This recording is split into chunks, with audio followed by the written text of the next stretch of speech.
पाएगा। चलिए, मेरे YouTube channel future academy by CP sir में आप सभी लोगों का स्वागत है। मेरा नाम चंद्र प्रकाश मिश्रा है। आप सभी लोग भली भांति जानते हैं। आप लोग भी स्वस्थ होंगे, मस्त होंगे, मैं यही कामना के साथ में आपके सामने लेक्चर नंबर 14 में मैं कुछ अपने विज्ञान कक्षा 10 विज्ञान से संबंधित तथ्यों को रखूंगा। इस समय लेक्चर नंबर जो मैं 14 पढ़ा रहा हूँ, केमिस्ट्री के अंतर्गत पढ़ा रहा हूँ। केमिस्ट्री के अंतर्गत में कुछ टॉपिकों को पहले से ही क्लियर कर चुका।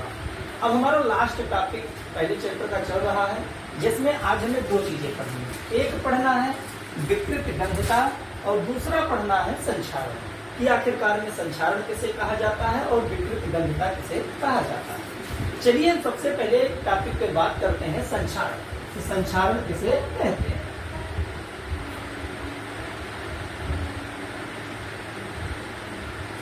संक्षारण किसे कहते हैं?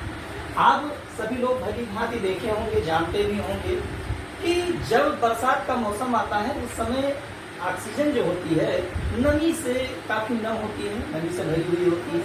अगर किसी भी धातु में, जैसे हम हसिया, खुरपा, लोहा से संबंधित जो भी चीजें बनी हुई हम बाहर फेंक देते हैं, तो नम ऑक्सीजन वो लोहा वाली धातुओं से क्या करते हैं, क्रिया करते हैं और क्रिया करके धीरे धीरे एक भूरे रंग की परत का निर्माण करती हैं। उसी भूरे रंग की परत को हम लोग देहाती भाषा में कहते हैं मोर्चा, कि मोर्चा लगना। उसी को जंक भी कहा जाता है।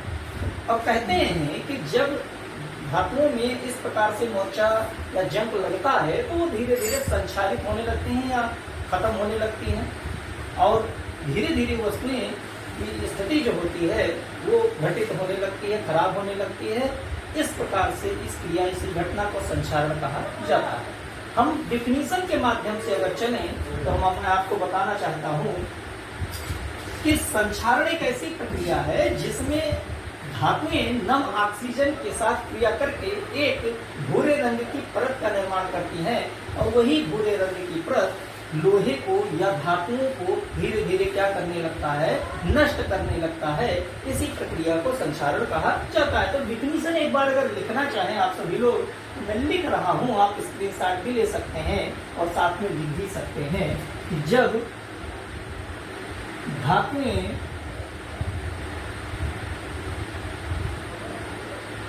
नम ऑक्सीजन के संपर्क में आती हैं,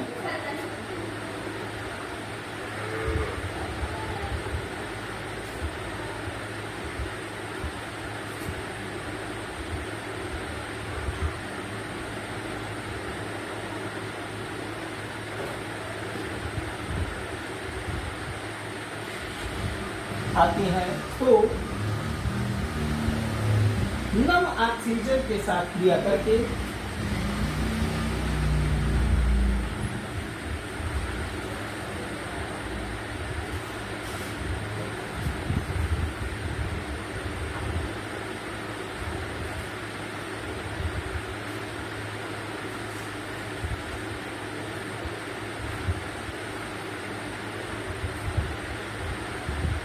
क्रिया करके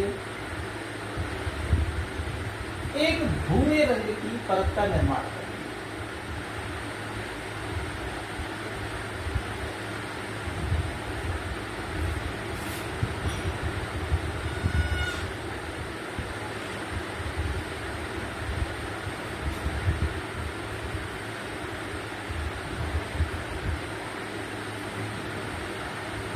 जिसे जंग कहा जाता है, जिसे जंग कहा जाता है।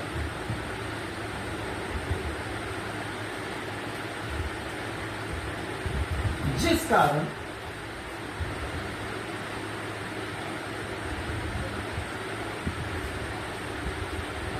धातुएं धीरे धीरे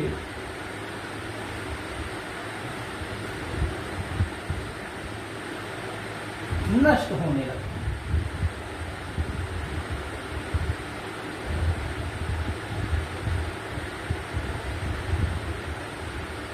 इस प्रक्रिया को संक्षारण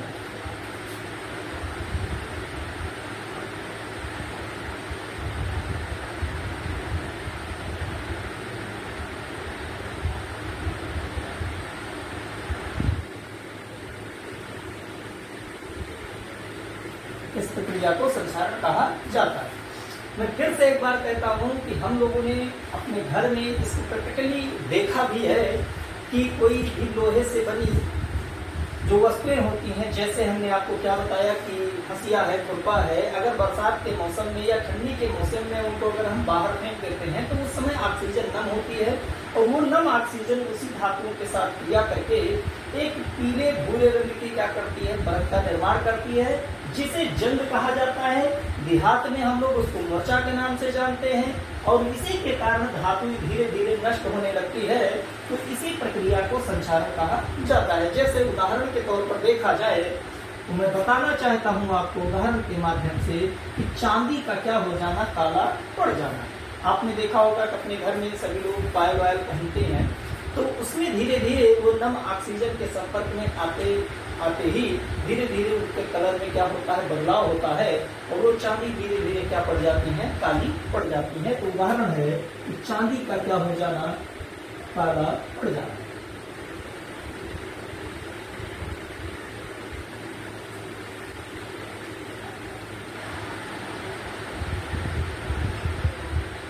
पड़ जाना ये भी एक उदाहरण है। लोहे पर भूरे रंग की क्या होना, परत चढ़ना, वो भी अपने आप में क्या उदाहरण है। तो इसी सभी घटनाओं को संक्षारण कहा जाता है। एक टॉपिक है स्कूल का, ये बार बार पूछा जाता है, तो आप लोग संक्षारण समझ सके होंगे अच्छे से, मैं यही कामना करता हूँ। और आप सभी लोगों को मैं इस वीडियो के माध्यम से धन्यवाद भी देना चाहता हूँ कि आप सभी लोग मेरी वीडियो को देखें, लाइक करें, सब्सक्राइब करें एवं शेयर करते रहें। अगर वीडियो अच्छा लगे हो, मैं